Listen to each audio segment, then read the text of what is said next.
what do I know about my opponent? I know he was on tough and like he's a solid all-around fighter, and that's pretty much what I know.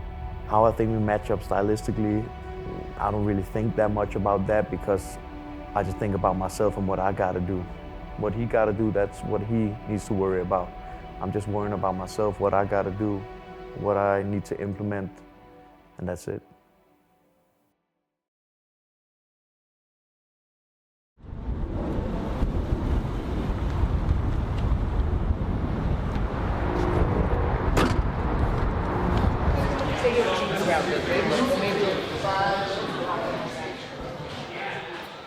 So my affiliation with Extreme Couture started, I think, back in late 2016, early 2017, where I had a fight lineup and I wanted to try to go to the States and train.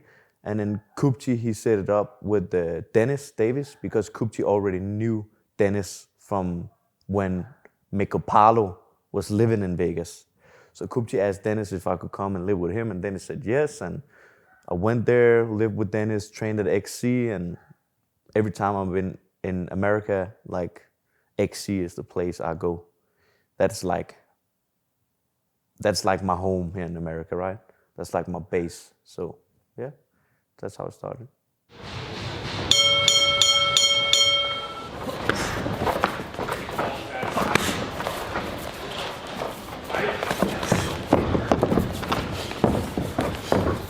We're 2 weeks out from the fight and finishing up our last sparring of this week. Next week, pretty much a little bit of the same, and we're obviously going to be tapering down some of his conditioning, making sure he's not overtrained and make sure he's peaking at the right time. And right now, camp's been beautiful as far as no injuries and making sure he's not getting to work weights on point. So right now it's pretty much do what we're doing already and try to make sure he stays healthy, and that's about it. Going through the motions today. I know people often think that going through the motions is bad, but this is more like a tactical sparring. It's good. I have my physical coach back home that sends me the schedule for every day, and we text back and forth and call him like how I'm feeling and how the trainings have gone and what I've eaten and shit. So I have a group where the coaches is in, coach and nutritionist, and then we take it from there. It always depends on how my body is feeling. Of course, it shouldn't be like, oh, I'm just lazy, I'm tired today, I don't want to go. That's not how we work. But you should still listen to your body. When you become experienced enough, then you can, then you know your body. For example, yesterday we were supposed to do something after pads. But my coach back home, I talked with him, and he said, no, don't do the thing after pads. And then Dennis also, we haven't even talked about it. He's like, oh, we're supposed to do that thing after pads. It's like, no, my coach said we shouldn't do it because how I'm feeling. And Dennis like, yeah, because if he hadn't said it, I would have told you, just pull back a little. Because right now we are where we need to be. Just going through the motions to get into the cage and get the weight off. It's not like we're gonna be better conditioning wise or technical wise. No, it's just keeping the tools sharp and not doing too much, not doing too little. Yeah. Jake Ellenberger, he was at XC one day and we sparred, and I was like talked to Dennis like, yo man, he's a pretty good look for like my opponent. And Dennis went up to him and asked if he wanted to help me with like some sparring and this and that. And Jake was like super humble and just said yes, he would help me. And he showed up for sparring on a Saturday, took time off to come and help me, and we sparred. And then we've been grappling as well. He's been coming in helping me with like some wall wrestling and some techniques and grappling and this and that. He's been super helpful, and it's cool having like to pick his brain, see what he has to show, and old vet moves and stuff like that. It's nice, man.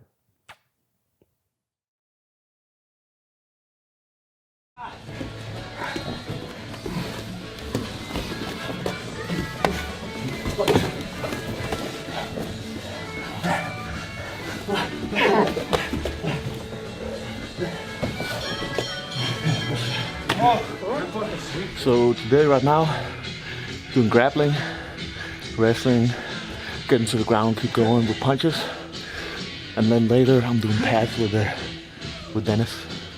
It's cool going here with the big guys. Guys, ready? Who is it? It's your time. Who goes through? Who you two go? I go with Ryder. Cool. Oh, right now. So this, The same. Go. Yeah, so today I went with Ryder Newman. He's I think he's one of Nevada's best wrestlers of all time, if I'm not mistaken. I think that's what I heard, but it's like very good up-and-coming MMA fighter. Of course, Jake Ellenberger is like a vet of the game, straight legend. And then Maki Pitolo. I never went with Maki before today, but fuck, he's good, man. He's like a brick, strong as hell. They all freaking good. Good wrestlers, big, so it's good for this camp having like bigger guys that can scramble and wrestle go with me. It's perfect. So I'm super happy they take their time to help me. But I feel like the best way to train is like you go in, you roll, if you don't want to spar like with hands, like you touch spar, and then let's say for example Jake he did something to some of us, and then we ask like, oh Jake, what do you do by the end of practice? And then he takes like 15 minutes time to show us what he did, and boom, there we have a new technique. We drill it a little bit, and then we learn something new. Plus we got in the work. So, but I still feel like it's hard to do shit from here because people are so fucking strong. Yeah. Once you, especially like, I mean, you guys are bigger. Even here, like, keep your lock high. So there, you just lift me. You should head lift me. Yes. Ah, okay, nice. Yeah, so I'm too low. Get it all the way up to the crack. Yeah. Like Matt Lindland and Randy were so good at that. Because it would be like a straight arm, but head high. So it'd be like, It's funny you say it. it'd be like here. Oh yeah. It's funny you say because I've been drilling this a lot, and I get a lot of success with this, boom, and then kick that out. For sure. Yeah, but never. Because even like defensively, I want to, I'm just trying to get your head down. Yeah. So like, even if your head's under my chin here, just lift and use your head. Oh shit! That was okay. Major key. Head turned, You know? Of course, I miss my family when I'm away from home longer periods of time. But it's a sacrifice you gotta make if you wanna get to the top. Like I would think every person that loves his family would miss their family if they away from home for longer periods of time. So of course it's normal for me, but like I said, it's a sacrifice you gotta make. And of course, like it is a sacrifice, but I'm also enjoying myself while I'm here, training at XC, hanging with all the guys. So yeah, it is what it is.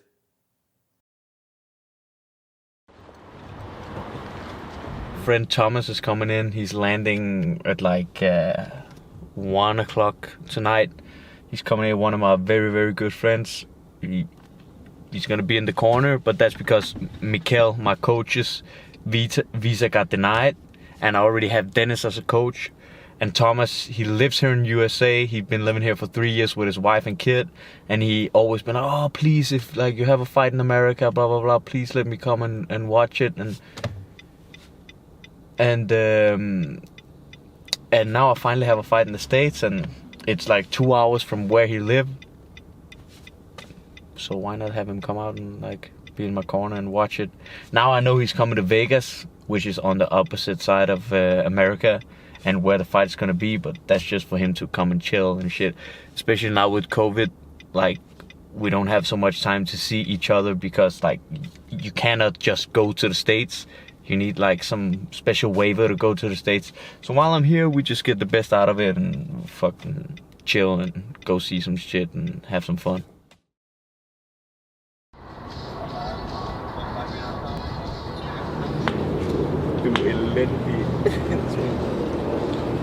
Okay, guys, guess that we go back, I guess, 6-7 years or so. I met Matt down in the beginning of Rumble Sport when we used to grapple down there. And then I did a documentary on him a couple of years ago, and became good friends ever since. So yeah, so now I'm just here, good friend here, supporting him. Sometimes it can be a little lonely road, out here yourself and training and stuff like that. So yeah, so I figured, I live in New York, so I come out here and have a good time with my good friend.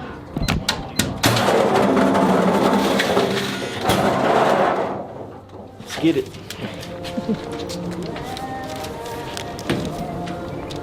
It's not something I usually would do, but like just something to like have something to do in between sessions. It's not hard on the body. Like if you call golf a sport, it's probably because you're 250 pounds overweight and barely can breathe when you walk up a couple of stairs, eat too many burgers. Like golf is not a sport, it's a game, and but it's cool, it's chill, the weather is good, it's nice, just enjoying life. We're gonna get a 9-hole game in here afterwards, gonna wreck the field with on the golf carts, do a little old school jackass, and that'll be it.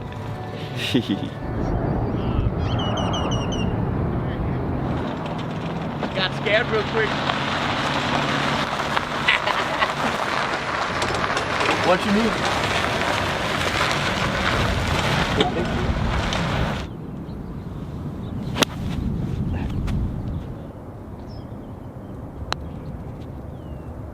No! 6. Bullshit.